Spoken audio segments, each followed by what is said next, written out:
Հարգելի բարեկամներ, ողջույն, սկսում ենք Status Quo-ն։ Մենք այսօր հյուրընկալել ենք Հայաքվե ազգային քաղաքացիական միավորման համակարգող Ավետիք Չալաբյանին։ Պարոն Չալաբյան, ողջունում եմ ձեզ։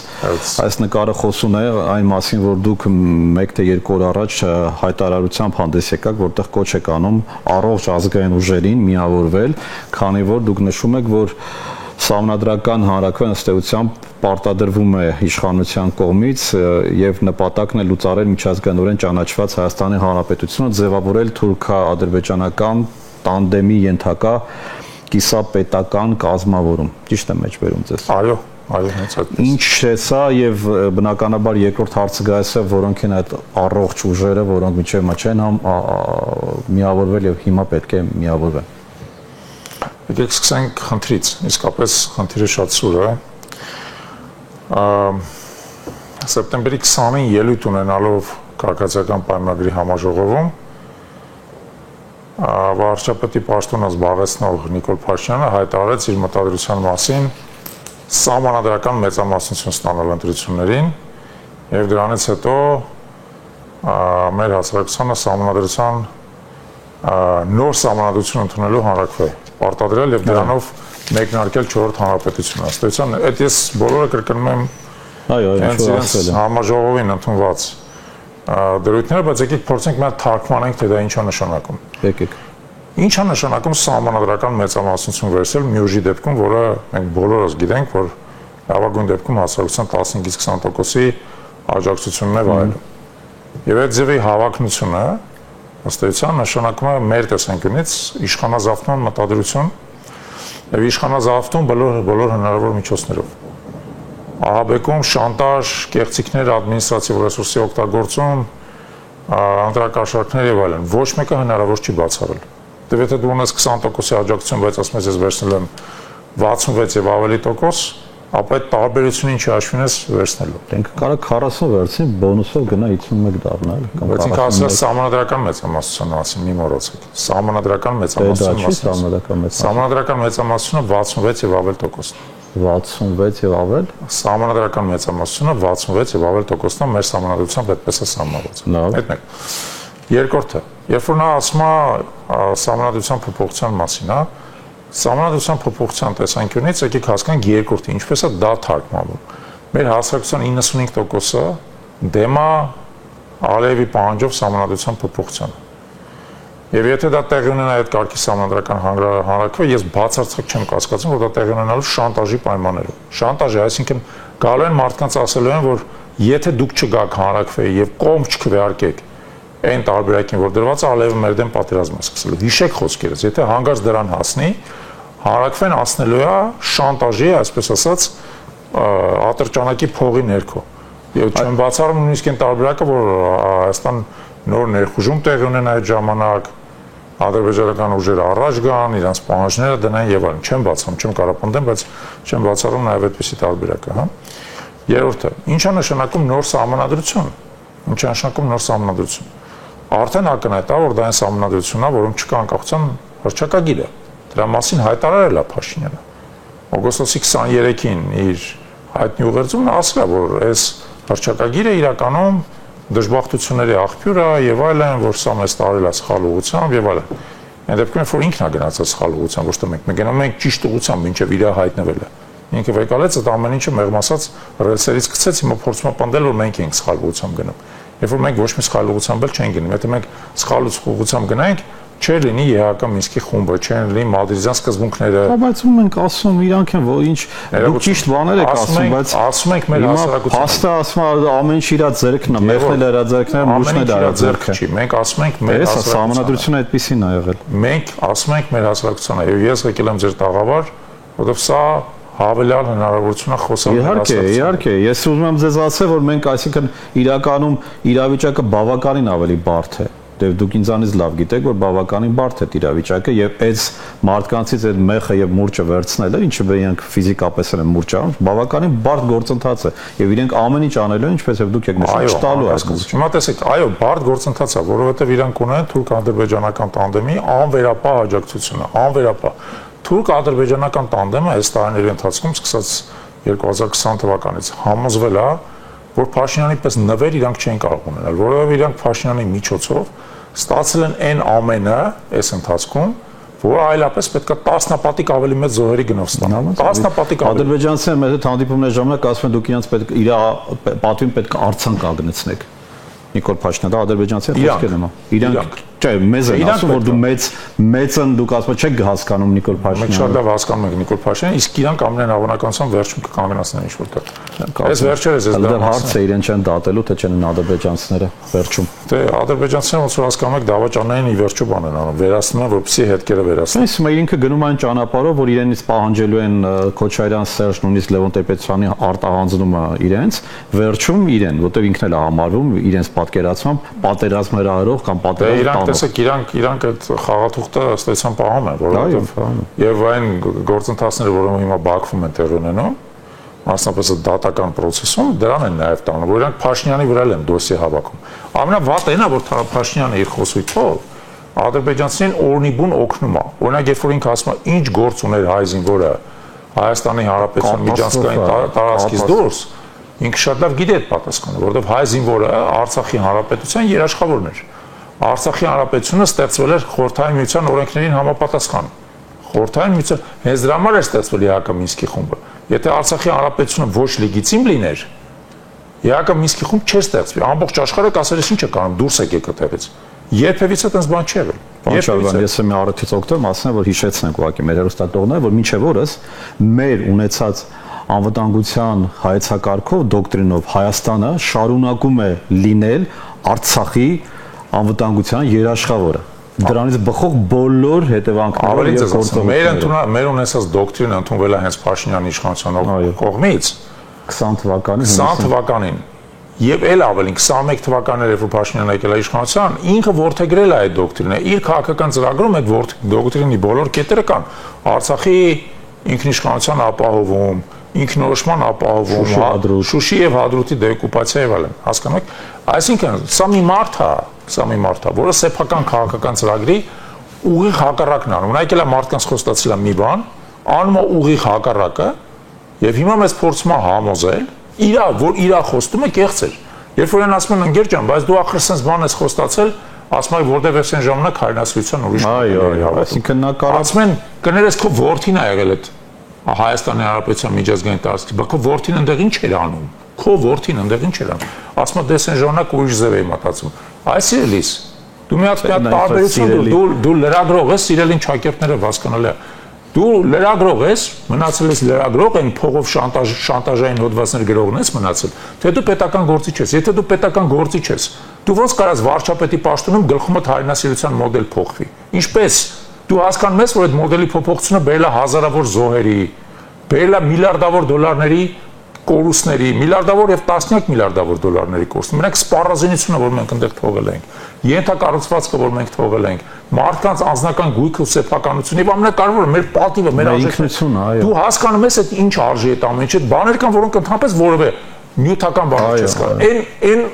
ընդհանրապես ասած ստորացումը, նսեմացումը, որ մեր ազգը ամբողջ աշխարհով մեկ ապրել է քո գլխում հայրենասիրության մոդելի փոփոխության արդյունքում։ Դու հասկանում ես այդ ինչը։ Դա համար երբ որ դուք ասում եք նրա մասին, որ Փաշինյանը մուրշնել է ձեռը, մեղնել է ձեռը, նալնել է ձեռը,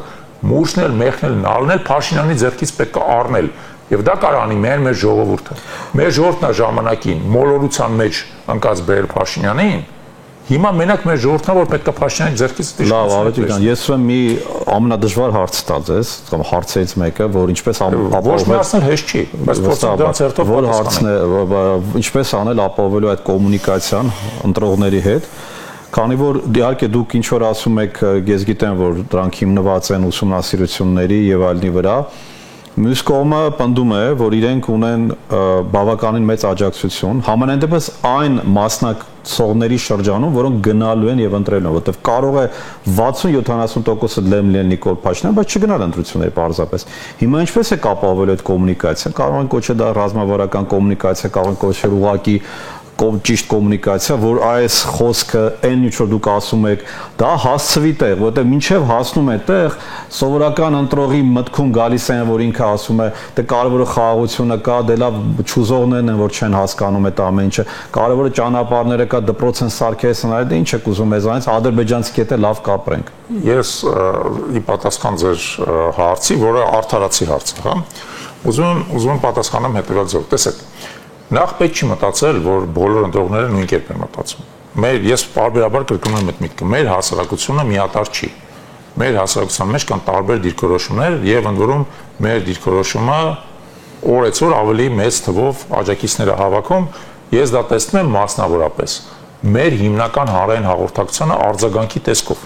Թե մարդիկ ինչպես են պատասխանում, ինչ նամակներ ենք մենք ստանում, մեր տարբեր գրառումների տակ ինչ կոմենտներ ենք ստանում եւ այլն։ Դրանց թիվը աճում է։ Անդրում շատ արագ աճում։ Ես սեպտեմբեր ամսվա սկզբից ես տեսնում եմ պարզապես ուղղակի ալիքա ուղղակի բարձրացել։ Իսկապես ալիքա բարձրացել։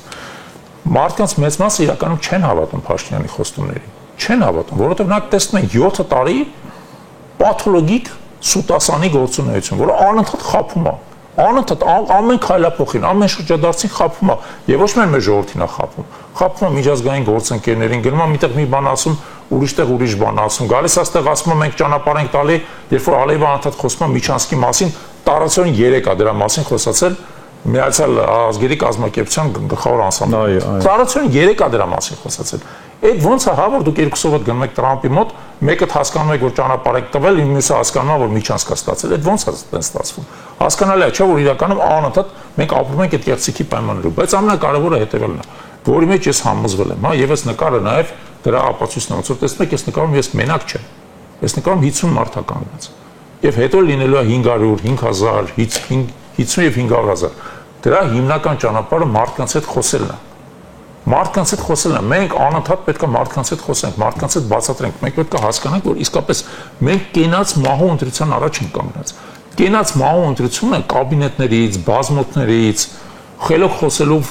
իրար մեջ չի ստացվելու։ Դու պետք է գնաս մարդու առաջ, շիտակ, բաց ճակատով իր բոլոր հարցերին պատասխանես։ Ու ինչքան շատ մարդու առաջ գտնվես, այնքան լավ, ու ինչքան շատ մարդ լինի, որը այսպես է մտածում, որ պատրաստ է գնալ ցանկացած Հայաստանի Հանրապետության քաղաքացու, հարուստ, աղքատ, տարիքով, երիտասարդ, աշխատող, գործազուրկ, թոշակառու, բոլորի հետ պետք է խոսել։ Ուրիշ ձև չկա, մենք պետք է գնալու եք մարզեր, գնալու եք գնալու եք, մենք անընդհատ գնում ենք։ Անընդհատ։ Բայց սա արդեն ինչ-որ նախընտրական տրամաբանության մեջ է, Ավետիք ջան, դուք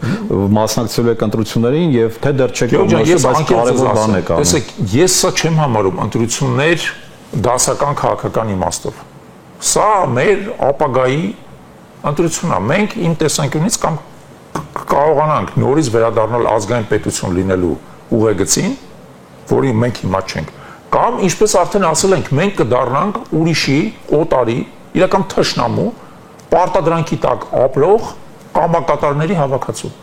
Այդ ընտրությունը այնքան բան է, հասկանում եք, այնքան սուր է, որ անկեղծ ձեզ ասեմ, էլի, այդ ընտրությունը այնքան սուր է, որ իմ կյանքից էլ թանկ է։ Իմ համար իմ կյանքից էլ թանկ է։ Եթե պետք է որ ես իմ կյանքը զոհեմ, այդ ընտրությունը ճիշտ ուղղությամբ գնա, ես իմ կյանքս էլ կզոհեմ։ Մի փոքր ձեզ սադրեմ, էլի, ասեմ, որտեղ թե չկարող։ Մի սադրեք, ինձ ուղղակի հարց է։ Չէ, սադրել են իմաստով, որտեղ ինքը իրականում բանն է, էլի բարդ է։ Իրական ես էլ եմ համաձայն, որ ընտրողները տարբեր են եւ ամեն մեկը այդպես նույն ձևով չեն մտածում, բայց սա կա մի որոշակի խնդիր, ինչպես որ դուք ասեք, այդ լավ բան օգտագործեցիք հայրենասիրության մոդել։ Մարդկանց ուղեղը տարբեր ձևով է մտածում այս հարցի շուրջ։ Ոմանք ձեզ հետ համաձայն են եւ իրենք օրինակ այս հարցազրույցը լսելու են, ողջևորվելու են, լայքելու են, իրենք համարելու են, որ դուք շատ կարևոր բան եք։ Մեկ ուրիշներ ընդհանրապես չեն նայելու եւ համարելու են, որ դուք ուղակի ես բոլորս մենք ընդհանրապես չենք ուզում տեսնել այդ խաղաղությունը, որքան մենք բացատրենք, բայց որն է այդ խաղաղությունը, միևնույն է ինքը իր մոդելը չի փոխել։ Մենք ոնց փոխենք այդ մարդկանց գլխի մեջ եղած այդ մոդելը, որ ինքը սկսի մի վարքյան այդ միտքը աշխատացնել, պարտադիր չի համաձայնել 100%, բայց սկսի մտածել գոնե։ Եկեք փորձենք պրագմատիկ լինենք, էլի ձեր հարցը ունի շատ պրագմատիկ պատասխան։ Տեսեք, մարդիկ բոլորը տարբեր են։ Հայաստանի Հանրապետությունում կա գրանցված մոտավորապես 2.6 միլիոն ընտրող, դրանց մոտավորապես 2-ից մի քիչ ավել է ապրում Հայաստանի տարածքում, մնացածները դուրս են ապրում։ Եթե ենթադրենք, որ կա մոտավորապես 2 միլիոն ընտրող, 2 միլիոն մարդ, 2 միլիոն կարծիք, 2 միլիոն մտածելակերպ, հա,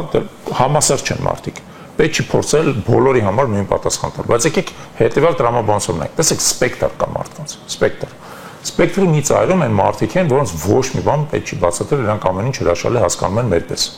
Սպեկտրի մյուս ծայրում գտնվում են մարդիկ, որոնց էլի ոչ մի բան պետք չի բացատրել, որովհետև իրանք Փաշինյանի հետ կապված ունեն շատ ընդգծված նյութական, կարիերային եւ այլ բնույթի շահեր։ Այդ շահերն են դոմինանտ իրանց համար, այդ շահերով է պայմանավորված իրանց գործունեությունը։ Մենք այս վերջերս սոցիոլոգիական հարցման արդյունքում եկել ենք պարադոքսալ հետևության։ Գիտեք որն է պարադոքսալ հետևություն։ Փաշինյանի ամենահզոր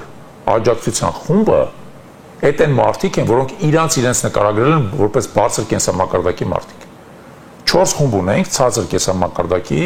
միջինից ցածր, միջինից բարձր եւ բարձր կենսամակարդակի։ Բարձր կենսամակարդակի մեջ սեփական նկարագրությամբ հայտնվել է հասարակության ընդամենը 5%-ը։ Այնտեղ Փաշինյանի աջակցությունը ոչ թե ավելի բարձր է, քան մնացածն, անհամեմատ ավելի բարձր է։ Այսինքն Փաշինյանի աջակցությունը, եթե նախկինում Փաշինյանը եկել էր հասարակության համատաբար ընչազուրկ խավերի աջակցությամբ, հիմա իր աջակցությունը այդ են մարդիկ են, որոնք տեղավորվել են Փաշինյանի ռեժիմի պայմաններում։ Այսինքն չեն ուզում փոխի ոչ մի բան։ Որտեղ իրանք փող են աշխատում, պաշտոն ունեն, կապեր ունեն,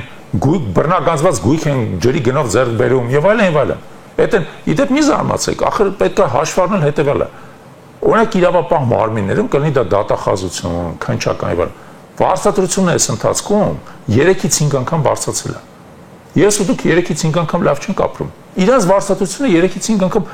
Փաշինյանը շատ լավ հասկացել է, թե ինչպես է պետք կոռումպացնել ռեժիմը, որպեսզի ռեժիմը դառնա բացարձակ իրանից կրճատում է ռազմական բյուջեն, այդ գումարները տալիս են։ Հիմա տեսեք, օրինակ, այդ էլ շատ կարևոր բան եք ասում, չէ՞։ Մենք գիտենք հիմա նոր պետական բյուջեն, որ եկել է, մոտավորապես 7-ից 8% ընդհանուր պետական ծախսերը աճում են, բայց պաշտպանական բյուջեն 16%-ով նվազում է։ Այն պայմաններում, երբ որ Ադրբեջանը 4%-ով աճում է։ Հիմա հարց եմ տալի ես, հարց եմ տալի։ Խաղաղության պայմանագիր մենք չունենք։ Ադրբեջանական զորքերը գտնվում են մեր տարածքում, անընդհատ սպառնալիք են։ Անընդհատ։ Փաշինյանը մեզ անընդհատ սպառնում է նոր պատերազմով, ասում է պատերազմ կոմիսիա ասում որ մենք ավելի անվտանգ ենք, քան երբևէ եղել ենք։ Եվ այդ դեպքում Ադրբեջանը անընդհատ խոսում է նրա մասին, որ իր ռազմական ծախսերը պետք է շարունակեն աճել, որովհետև Հայաստանը շարունակում է վտանգ ներկայացնել։ Այդ պայմաններում ինչպես է հնարավոր 16%-ով պակասացնել ռազմական ծախսերը,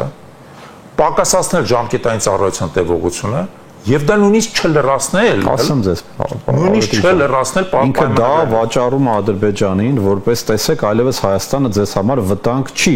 Մենք ձեզ հետ չենք ուզում պատերազմել, կրճատում ենք սա, հանում ենք արանքից բոլոր ռևանշիստներին, ես եմ դրանից մտնում, դուք մենք բոլորս ռևանշիստ ենք, եթե մենք ուզում ենք տեսնել ուժեղ Հայաստան, ուժեղ պետություն, ոչ թե խոսքերով, այլ գործով։ Հետևաբար ինքը դա ծախելու է, սա փոխված համանդրություն, որի մեջից հանվելու է բնականաբար առաջին հերթին անկախության հռչակագրի հետ կապը, եթե կարողանա փոխել։ Դե հա, եթե, այսինքն դա է ինքը համոզել, որ սպասեք, մենք մինչև հանենք, տեսնենք, ընտրվենք եւ գանք փոխենք այդ ամեն ինչը, ինչ եք ուզում մեզ։ Հիմա ձեզ հասնում, տեսեք։ Հայոց ցեղասպանության ողբերգական փորձը ցույց է տվել հետևյալը։ Ամենամեծ կորուստները մենք ունեցել ենք Արևմտյան Հայաստանի տարածաշրջաններում, որոնք չեն դիմադրել։ Ինչպես օրինակ Մուշը կամ Սեբաստիան։ Եվ ընդհակառակը կորուստները օրինակ եղել կորուստները համատաբար մենք ունեցել ենք մոտ 15 դիմադրության օջախ 15 դիմադրության օջախ Մուսալերի մասն եք ասում, բայց Շապին Գարայիսարում ա եղել դիմադրություն, Սասունում ա եղել դիմադրություն, Վանում ա եղել դիմադրություն, բոլոր վայրերում որտեղ եղել է դիմադրություն, կազմակերպված դիմադրություն, շատ ավելի մեծ տոկոսով բնակչություն կարողացել է կենթանի մնա հետագայում գաղթի Արևելյան Հայաստան կամ գաղթի օրինակ Սիրիայի տարածք եւ այլն եւ կենթանի մնա։ Այնտեղ որտեղ դիմադրություն չի եղել, հայ ժողովուրդը համատարած կոտորվել է։ Հիմա Փաշինյանի դոկտրինը հետեւելն է, եթե մենք չդիմադրենք եւ անշարժ լինենք, հա, չդիմադրենք եւ անշարժ լինենք, ուրեմն մենք կփրկվենք։ Ես ուզում եմ ասեմ եւ ձեզ եւ Փաշինյանն էլ հաստամ։ Այդ էներ ինչ որ տեղի ունեցավ Սիրիայում։ Մեր աչքի առաջ անցած տարի, երբ որ սիրիական զորքը չդիմադրեց, ասած դե չեն կարա թույլ տալ։ Ասում է Ալիևին մի համատեք։ Չդիմադրենք ու վերջ։ Եվ ինչ տեղի ունեցավ։ Մտավ թուրքական զորքը Սիրիա կամ թուրքական պրոքսիները եւ ալևիները, որոնք հիմնական սիրիական ռեժիմի, այսպես ասած, Ասադի ռեժիմի բանն էին, ողնաշարն էին, համատարած ոչնչացվել են։ կոտորվել են ոչխարի պես։ Տեսել եք այդ կադրերը, չէ՞, տեսել եք։ Այո, դա ոնց է մարդկանց ոչխարի պես կոտորել։ Ավետի ջան, մեր ժամանակը ցավոք քանի որ շատ արագ է անցնում, որտեղ շատ կարևոր ու հետաքրքիր զրույց է։ Ես ուզում եմ անդրադառնալ ձեր երկրորդ մասին, այդ միավորման հետ կապված, որը կարծեք տարիներ շարունակ ես գիտեմ եւ ձեզ այդ նույն հարցը տվել են, չէ՞ որ բոլորը փորձել են, բայց չի ստացվում, այդ չի լինում այդ համախմբումը ամեն դեպքում, ինչ պատճառներով։ Ոչ թե հիմա արդյոք կստացվի ձեր մոտ, բայց հիմա ինչ դինամիկա կա եւ ինչպես է գնում այդ իմպիչմենտի գաղափարին նաեւ, էլի։ Տեսեք, ելի երկու բան բաժանենք, հա, քաղաքական դաշտում կոնսոլիդացիան եւ իմպիչմենտը առանձին որպես թեմա, առավելես որ այսօր խորհրդանական լսում են։ Այո, այո։ Քաղաքական դաշտում կոնսոլիդացիան հնարավոր է։ Ուղղակի պետք չի մտածել, որ քաղաքական դաշտում ամբողջ ընդդիմությունը պետք է իրար հետ միավորվի։ Դա պատրանք է եւ անիմաստ է նույնիսկ, հա, որտեղ ընդդիմությունն էլ համասեր չի։ Ընդդիմությունը բնավ համասեր չի։ Պետք է քաղաքական դաշտում մեր տեսանկյունից միավորվեն այն ուժերը, որոնք գաղափարապես իրար մոտ են։ Ինչ նկատի ունեն գաղափարապես մոտ ասելով։ Իրանք դավանում են ազգային արժեքներ, իրանք իրենց բնույթով ժողովրդավարական են, կոռուպցիոն հետք չունեն, հայակենտրոն են, որը շատ կարևոր է, ոչ թե արևմտամետ են կամ ռուսամետ են կամ առավելևս թուրքամետ են, հա, որովհետև թուրքամետ ուժեր մենք ունենք։ Այո, ես տեսնում եմ։ Հա, ունենք։ Այսինքն դրանք պետք է լինեն հայակենտրոն, ազգային, ժողովրդավարական, առանց կոռուպցիոն հետագծի։ Դա երբ որ դու այդ չափանիշները դնում ես տարբեր կողմից, դու հասկանում ես, որ խոսքը գնում է ոչ թե ամբողջ ընդդիմադիր դաշտի մասին, այլ ընդդիմադիր դաշտի առողջ հատվածի մասին։ Այդ առողջ հատվածի ներսում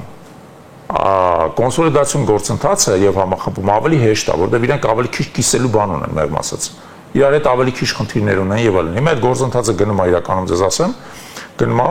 կոնսուլտացիաներ կան, տարբեր բնույթի մարդկանց միջև խոսակցություններ կան եւ այլն։ Դժվար է գնում, որովհետեւ բոլոր դեպքերում կա սուբյեկտիվ գործոն, մարդկանց անձնական հավակնություններ կան, մարդկանց մի քիչ չափազանցված պատկերացումներ կան իրանց դերի նշանակության մասին։ Այդ ամեն ինչը կա։ Չեմ ուզում կոնկրետ մարդկանց անուններ տամ, որովհետեւ մեկին առավելես վիրավորեմ, բայց դրանք հաղթարել են իմ տեսանկյունից։ Ինչու են հաղթարել, որովհետեւ այս ընտրությունը, ինչպես արդեն ասացի, դրանք ոչ թե դասական իմաստով քաղաքական ընտրություն է, դա քաղաքակրթական ընտրություն է։ Եվ երբ որ դու կանգնած ես այդ կարգի երկընտրանքի առաջ, դու կներես պետքա փորձես քո սեփական հավակնությունները մի քիչ չափավորես։ Եվ այդ երեկվա մեր ուղերձը, սա մեր երեկվա ուղերձն է։ Առաջին հերթին այդ նպատակն էր։ Մենք ասենք, մենք պատրաստ ենք օրինակ ծառայենք։ Մենք պատրաստ ենք միավորվենք, Ժորժան, մենք պատրաստ ենք միավորվենք։ Մենք ոչ թե ասում ենք մենք գնալու ենք ընտրություններին առանձին, ընդհակառակն ենք ասում, որ եթե ընտրություններ տեղի ունենա, գանք հասնենք այդ հանգրվանին, եկեք միասին գնանք ընտրություններին, որպեսզի ուժեղ լինենք, որպեսզի հասարակության մեջ վստահություն կարողանանք ստանանք եւ այլն։ Ոստի այդ գործընթացը գնում է, ինչ վերաբերում է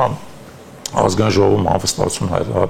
հայտնելուն, այսօր այդ լսումները տեղի ունեցան, կարծում եմ դուք եք դրանց հետևել։ Ինձ թվում է դա որոշակի ոչ մեծ քայլ առաջ է,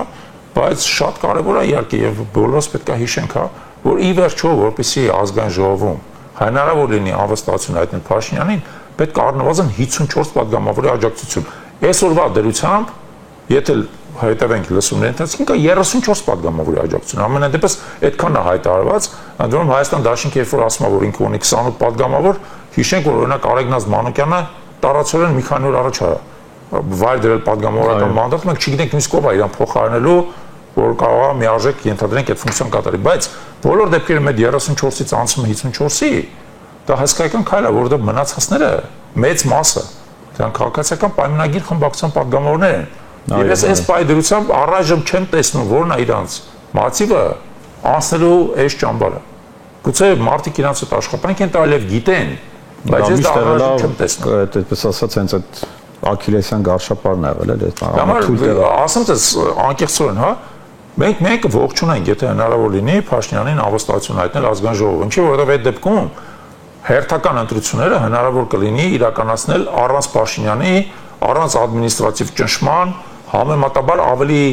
արդար պայմաններով։ Ես դրանում կասկած նույնիսկ չունեմ։ Բայց որպեսզի դա տեղի ունենա, որպեսզի Փաշինյանը այսպես ասած իր ձեռքից բաց թողի իշխանությունը, իր հենց քաղաքացիական պայմանագրի ներսում պետք է ճեղքված տեղի ունենա։ Ախր խոսքը չի գնում 1-2 պատգամավորի մասին։ Այդ ճեղքվածքը պետք է լինի, հա 1/3-ը պետք է։ Պետական համակարգում է զարմանալիորեն ոչ դիվանագետների, ոչ զինվորականների մոտ գլոբալ առումով չտեսանք դա։ Ի տարբերություն ակնի Վրաստանի, որտեղ բավականին բանն եղավ այդ։ Բայց եկեք նաև չբացառենք դրա հնարավորությունը։ Չբացառենք, որտեղ այնպիսի իրադարձություններ կարող են տեղի ունենալ, որ դրան բերեն։ Հավետիք ջան, շատ շնորհակալ եմ։ Ես եմ ձեզ շնորհակալ։ Շնորհակալ եմ նաև ձեզ ելի հեռուստատողներ, որ լսեցիք մեր այս քննարկումը։ Մենք հյուրընկալել ենք Հանրաքվե ազգային քաղաքացիական միավորման համակարգող Ավետիք Չալաբյանին, հաջողություն ձեզ։